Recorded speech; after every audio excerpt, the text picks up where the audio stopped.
بسم اللہ الرحمن الرحیم۔ السلام علیکم۔ عراقی خاتون اور حضرت عمر بن عبدالعزیز کا ایمان افروز واقعہ۔ ایک عراقی خاتون سیدنا عمر بن عبدالعزیز کو ملنے آئی۔ جب وہ دروازے پر پہنچی تو پوچھا کہ کیا امیر المومنین کا کوئی دربان بھی ہے؟ لوگوں نے بتلایا کہ نہیں، لہٰذا اگر تم چاہو تو اندر چلی جاؤ۔ اس پر وہ عورت آپ کی اہلیہ فاطمہ بنت عبد الملک کے پاس چلی گئی۔ وہ اس وقت گھر میں بیٹھی چرخہ کاٹ رہی تھیں۔ عورت نے سلام کیا۔ فاطمہ نے سلام کا جواب دے کر اندر آنے کو کہا، اور جب عورت بیٹھ گئی تو گھر پر نظر دوڑائی۔ وہ بھی دیکھ کر حیران ہو گئی کہ امیر المومنین کے گھر میں کوئی قابل ذکر چیز ہی نہ تھی۔ پھر بولی، میں تو اس لیے آئی تھی کہ شاید یہاں سے کچھ مل جائے جس سے میں اپنے گھر کی حالت سدھار سکوں، مگر یہ گھر تو میرے گھر سے بھی خستہ حالت ہے۔ اس پر فاطمہ بولی، تیری جیسی عورتوں کے گھروں کو آباد کرتے کرتے اس گھر کا یہ حال ہو گیا ہے۔ یہ گفتگو ابھی چل ہی رہی تھی کہ آپ تشریف لے آئے۔ آپ کے گھر کی دیوار کے پاس ایک کنواں بنا ہوا تھا اور اس کے پاس تشریف لے گئے۔ اس میں سے پانی نکال کر ساتھ پڑی مٹی کے اوپر گارا بنانے لگے۔ گارا بناتے بناتے آپ بار بار اپنی اہلیہ کی طرف دیکھتے تو اس پر وہ عراقی عورت بولی، بی بی اس مزدور سے پردہ کرو، وہ بار بار تمہیں دیکھے جا رہا ہے۔ فاطمہ بولی، گھبرائیں نہیں، یہ مزدور نہیں بلکہ امیر المومنین اور میرے خاوند ہیں۔ گارا بنانے کے بعد آپ سلام کرتے ہوئے اپنے کمرے میں چلے گئے۔ اندر بچھے مصلے کے پاس تشریف لے گئے۔ پھر اہلیہ فاطمہ سے آنے والی عورت کا پوچھا۔ فاطمہ نے بتایا کہ عراق سے کوئی ضرورت مند عورت آئی ہے۔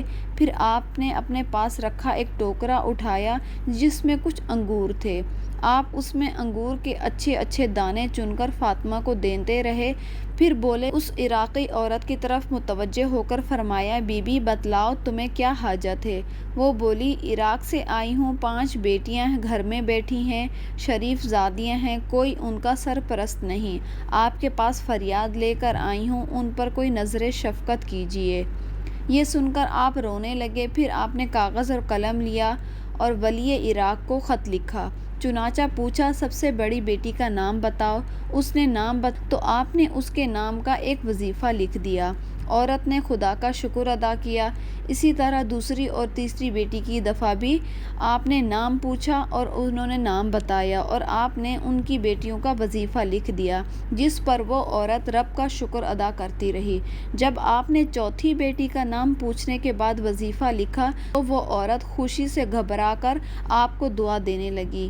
اس پر آپ نے قلم اٹھا لیا اور فرمایا، ہم ان لڑکیوں کے لیے وظیفہ مقرر کرتے رہے کیونکہ تم اس ذات کی حمد کرتی ہو جو حمد کے اہل بھی ہے۔ اب جب کہ تم نے اس ذات کے بجائے میری حمد بیان کرنی شروع کر دی ہے تو ہم تمہاری 5ویں بیٹی کے لیے کوئی وظیفہ مقرر نہ کریں گے، تو تم اپنی 4 بیٹیوں سے کہو کہ وہ اپنے اپنے وظیفے میں سے اس کو بھی کچھ دے دیا کریں۔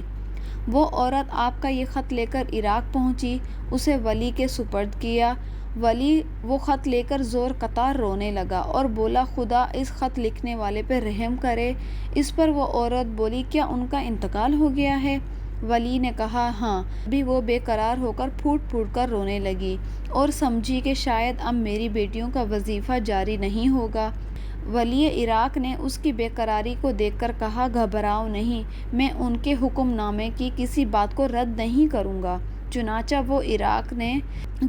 ولی عراق نے سیدنا عمر بن عبدالعزیز کے فرمان کے مطابق ان کی 4 بیٹیوں کے وظیفے جاری کر دیے۔